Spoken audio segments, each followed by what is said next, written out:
Hi everyone. So we're just going to take a quick look at continuous improvement and what we covered off in our session.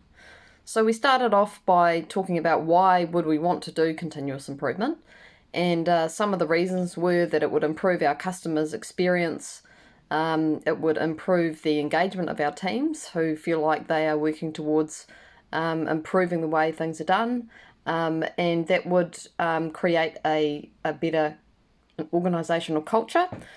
We also talked about the creating that learning culture, so that proactive approach to seeking to learn, and learn from mistakes, right? So it was about creating a culture where we are okay about trying new things and seeing if they work, and being willing to make mistakes and learn from them.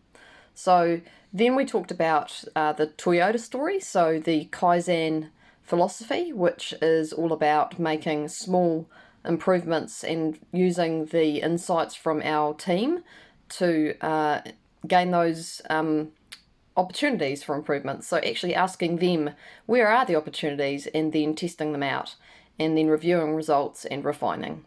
So we then looked at a model for how we can go about developing a culture of continuous improvement and actually creating it. And that was called the BEST model. And we had B, which stands for behaviours.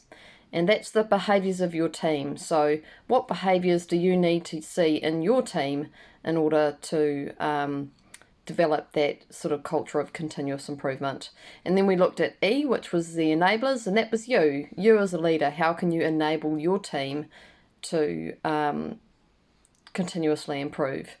And that was about creating a sense of safety for people to come up with new ideas, and to try things out, and again, not be afraid of making mistakes, and for you to actually role model that yourself, through coming up with ideas or creating opportunity for discussion to generate ideas. Then we had S, which is the systems. So that's the things that in your organisation that enable or help, I suppose, embed a continuous improvement culture. So that might be that in your meetings you have a 10-minute time slot dedicated to people sharing ways that they think things could be improved. So that would be one example of a system. It might be that you have a place that people can go online to submit ideas or suggestions, or it might be that you have special events where you actually get people together to look at opportunities for continuous improvement. So those are the systems and the processes and procedures in place. And lastly, we talked about tactics, and so that was the organisational strategy that's going to help create this culture of continuous improvement, and that includes the leadership focus. But it's at a strategic level. So strategically, how are we going to be enabling that continuous improvement culture? So that was continuous improvement, and as we work through each of those letters of the model, you noted down some areas where you thought you could actually implement some of the